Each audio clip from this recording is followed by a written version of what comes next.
later I was chosen to be, I'd been first vice president, third vice president of the NAA, and I'd been in CORE and SNCC and all of that.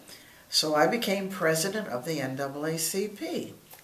While I was president, a lady called me and she said, "Mrs. Grant, what are you going to do about the drill sergeants?" And I said, "What about the drill sergeants?"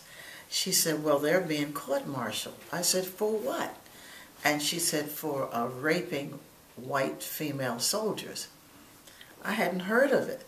And so I said, "Well, how can I get information about it?" And so the soldiers had told some of the girls who had been accused and said to call me. And so one girl did. She called me and said, "Mrs. Grant, I'm restricted to the base. Can you come out to the day room?" And I said, "All right." And at that time, you could go freely back and forth. So I went out to the day room. And she said, "Mrs. Grant?" And I said, "Yes." So she sat in the day room and gave me this. She said, "I have to say I wasn't raped. I'm a Christian and I can't lie.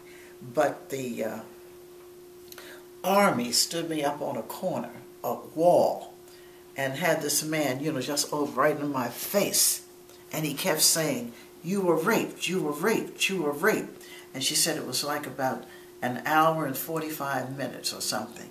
And she said I couldn't take any more, so I just said yes. But I have to tell the truth. And so I was being called. I never went to the press. The press came to me. And they said, "Do you have anything for us?" I said, "Well, there's a young woman who said she wasn't raped." And boy, that night, it was all over all the stations. Janice Grant said, "There'll be women who will, female soldiers who will say they were not raped," because 4 others had called me in the meantime. So they came to my house, the one girl, and she was interviewed. They only showed her boots. Then the next time, all these girls came. Then the soldiers, really desperate. And so I said, "Okay, we'll take you to a safe place." Pat Ferguson was the president there. And Pat was very vehement about doing. So she "When are you going to do something?" So I just called the general, set up a meeting, said, "We're going to meet with you about these soldiers." And to help them, they trusted me. Got them in a car. I had a van, actually. Took them down to Pat's office in Baltimore County. And we interviewed the fellas and got the truth from them. They never raped anyone. And the girls, we set up a meeting.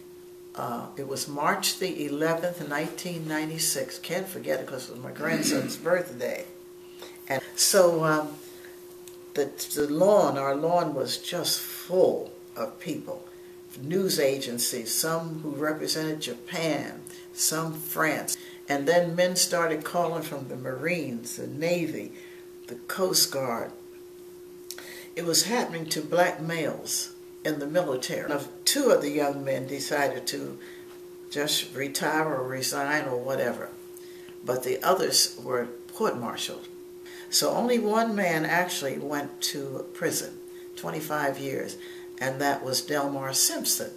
And that was the time when Simpson was being tried for the murder of his wife, and we really think that's why he got the 25 years. Then another fellow got a couple of days because he AWOL'd, but he didn't stay long. But eventually Simpson got out because the adjutant generals and whatnot called me, and we wrote letters and letters to help him. So he's out now.